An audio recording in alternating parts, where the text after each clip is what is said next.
Hello, എല്ലാവർക്കും SR കറിവേടിലേക്ക് സ്വാഗതം. ഇന്നത്തെ റെസിപ്പി ആവോലി ഫ്രൈ. അപ്പോൾ റെസിപ്പിയിലേക്ക് പോയാലോ. അതിനായി ഒരു പ്ലേറ്റിലേക്ക് 1/4 ടീസ്പൂൺ മഞ്ഞൾപ്പൊടി, 2 ടീസ്പൂൺ മുളക് പൊടി, 1.5 ടീസ്പൂൺ കുരുമുളക് പൊടി, 1/2 ടീസ്പൂൺ പെരിഞ്ജീരകത്തിൻ്റെ പൊടി, 1 ടീസ്പൂൺ ഇഞ്ചി വെളുത്തുള്ളി പേസ്റ്റ്, 1 ടേബിൾ സ്പൂൺ വിനീഗർ, ആവശ്യത്തിന് ഉപ്പ്.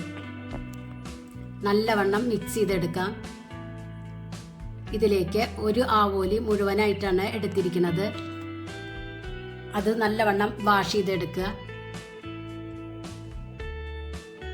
മീനിലേക്ക് മസാല തേച്ച് പിടിപ്പിക്കാം.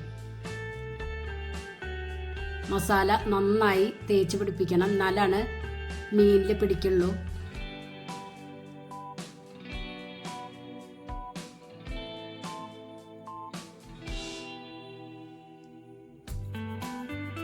ഇരുപത് മിനിറ്റ് റെസ്റ്റ് ചെയ്യാനായി മാറ്റിവെക്കാം. എത്രയും വെക്കുന്നോ അത്രയ്ക്കും നല്ലതാണ്.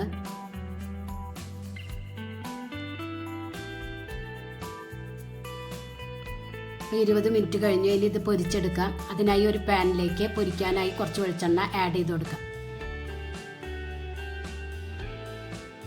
അപ്പോൾ വെളിച്ചെണ്ണ ചൂടായിട്ടുണ്ട്. ഇതിലേക്ക് കറിവേപ്പില ആഡ് ചെയ്യാം. റെസ്റ്റ് ചെയ്യാൻ വെച്ച മീൻ ആഡ് ചെയ്ത് കൊടുക്കാം. ലോ ഫ്ലെയിമിൽ വെച്ചിട്ട് വേണം പൊരിച്ചെടുക്കാൻ. അപ്പോൾ ഒരു ഭാഗം ആയിട്ടുണ്ട്. ഇതൊന്ന് മറിച്ചിട്ട് കൊടുക്കാം മെല്ലെ.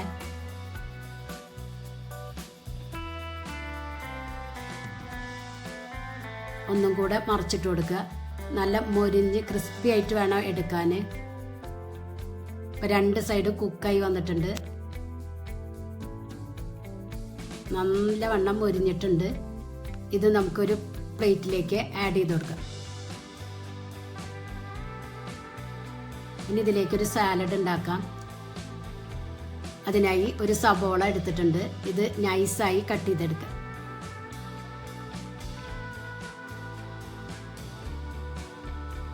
ഇതുപോലെ 2 പച്ചമുളക് എടുത്തിട്ടുണ്ട്. ഇതും ചെറുതായി കട്ട് ചെയ്തെടുക്കുക. ഇതൊരു ബൗളിലേക്ക് ആഡ് ചെയ്യാം.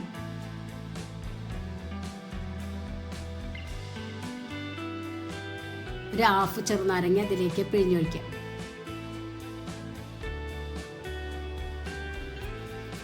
കുറച്ച് ഉപ്പിട്ടിട്ട് ഇതുപോലെ ഞരടിയെടുക്കുക. മീനിൻ്റെ കൂടെ കൂട്ടി കഴിക്കാൻ അടിപൊളി സാലഡാണ്.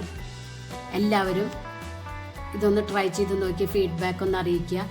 നിങ്ങൾക്ക് ഈ ചാനൽ ഇഷ്ടമാവുകയാണെങ്കിൽ പ്ലീസ് ഒന്ന് സപ്പോർട്ട് ചെയ്യുക, സബ്സ്ക്രൈബ് ചെയ്യുക, ലൈക്ക് ചെയ്യുക, ആ ബെല്ലൈക്കൺ ഒന്ന് അമർത്തുക. അപ്പോൾ ഞാനിടുന്ന ഇതുപോലുള്ള വീഡിയോസിൻ്റെ നോട്ടിഫിക്കേഷൻ നിങ്ങൾക്ക് ലഭിക്കും. Thank you.